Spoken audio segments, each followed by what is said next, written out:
Goeiedag geliefde disipel van Jesus en baie welkom by nog 'n episode van In Jesus Bybelstudie.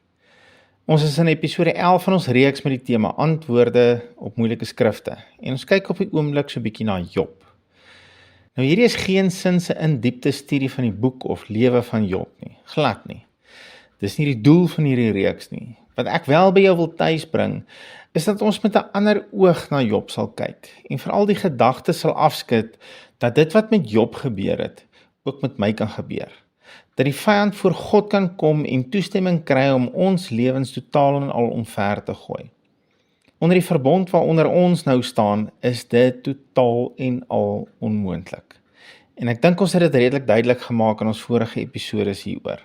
As jy dit dalk gemis het, wil ek jou tog aanraai om daarna te luister, want dit is krities dat ons hierdie boek en Job se lewe reg sal verstaan en reg sal plaas in ons lewens as seuns van God. In die volgende paar episodes wil ek kyk na 'n paar uitlatings wat Job gemaak het en ek gaan jou iets wys rondom hierdie uitlatings wat jy heel waarskynlik nog nooit van 'n kanslaaf hoor preek het nie. Of miskien het jy al, ek het net nog nooit nie. Een van die grootste uitlatings wat Job gemaak het en wat al die aanhaling by menige begrafnisse was, is veral Job 1:21, waar hy sê, naak het ek uit my moeder se skoot gekom en naak sal ek daarheen terugkeer. Die Here het gegee en die Here het geneem, die naam van die Here sy geloofd. En dan, gebaseer op hierdie vers, volg onverantwoordelike en stupid uitlatings deur mense en soms hooggeleerde mense, aantrerende geliefdes dat die Here het sy mooiste blom eerste kom pluk, of die Here het hom of haar nodig gehad. Nodig gehad vir wat? Gepluk om wat mee te doen? Die hemel is die epitoom van perfektheid. Hoekom het hy jou ma of jou vrou of jou kind nodig? Om wat te doen? Hy is nie eensaam nie. Hy het nie onvervulde behoeftes nie. Hy is God. Hy is en het genoeg. As hy enigiets nodig het, dan is dit vir jou om hier op aarde te doen en te bereik waarvoor hy jou geroep het. Hy is verseker nie die een wat mense voortydig kom pluk of wegvat of nodig het in die hemel nie. Nou voordat ek hierdie verder verduidelik, wil ek hê dat ons iets net vir mekaar sal duidelik maak vandag. Iets wat ons moet begryp oor die Bybel, is dat daar soms dinge in die woord staan wat God nie gesê het nie. Maar is opgeteken, steeds onder inspirasie van die Heilige Gees, om vir ons die volle gebeurtenis te weerspieël. Maar nie alles wat deur mense gesê is in die Bybel, is deur God gesê, en nie alles moet gelees word asof dit van God afkom nie.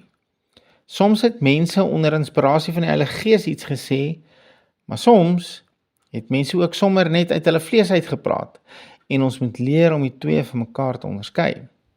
Kom ek gee 'n voorbeeld sodat jy dalk beter sal verstaan wat ek bedoel. En hierdie is dalk 'n baie blaatante, duidelike voorbeeld, maar is sodat jy die punt duidelik kan sien. Blaai saam met my toer na die begin toe. Genesis 3. Hier kry ons 'n gesprek tussen die slang en Eva. En hy vra haar of hulle nie van al die bome mag eet nie. En sy sê nee, ons mag, behalwe van die boom wat in die middel van die tuin is.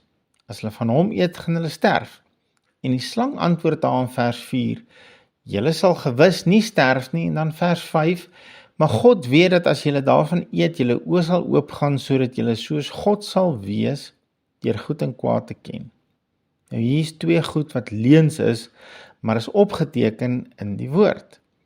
En die slang het dit gesê as waarheid, maar ons weet dis leuns, omdat ons die res van die woord ken.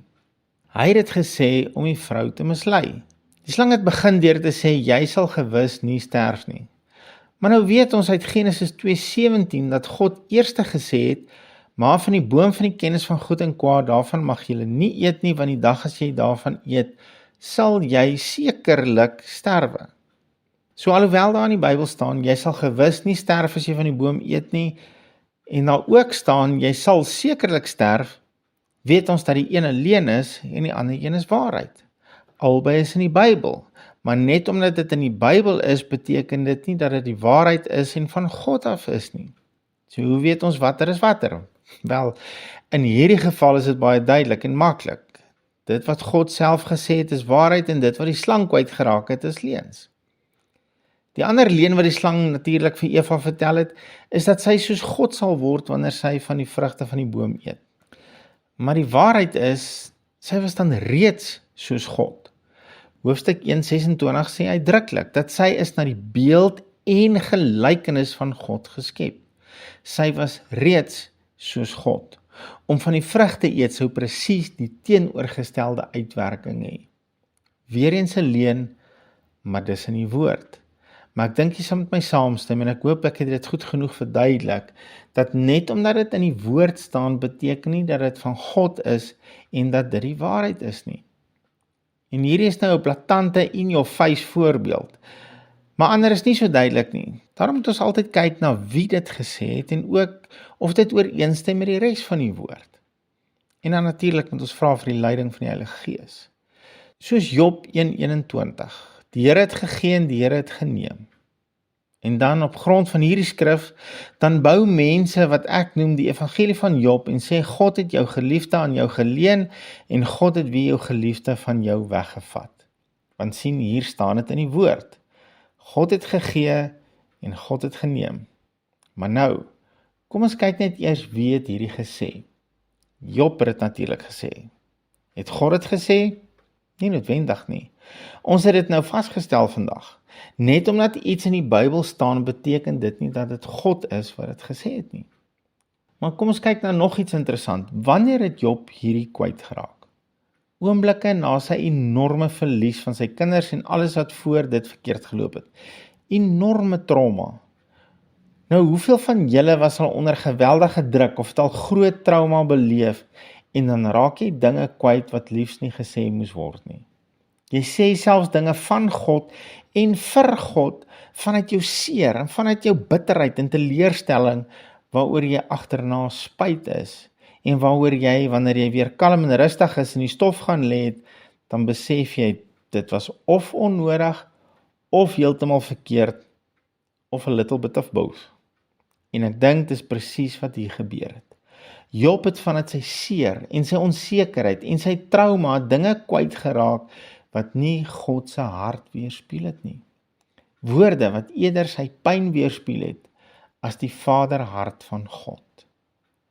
Ons tyd het ons ongelukkig ingehaal vir vandag, maar kyk asseblief uit vir ons volgende episode in hierdie reeks, dan verduidelik ek verder en ek gee ook skrif waarin Job erken dat hy verkeerd was. Vader, baie dankie vir u woord. Dankie dat ons u hart kan leer vanuit u woord en dankie vir u Heilige Gees wat ons help om u woord reg te interpreteer. Here, ek bid dat u vir ons Job sal kom oopmaak en duidelik maak en ons sal help om dit reg te verstaan, sodat ons ook dan weer ander kan help in hulle trauma en hulle seer en hulle pyn en u hart nie verkeerd verteenwoordig by ander mense nie. Ons eer u vir u woord in Jesus naam. Amen. Geliefde van Jesus, hou jou oog op hom en jou neus in sy woord. Shalom.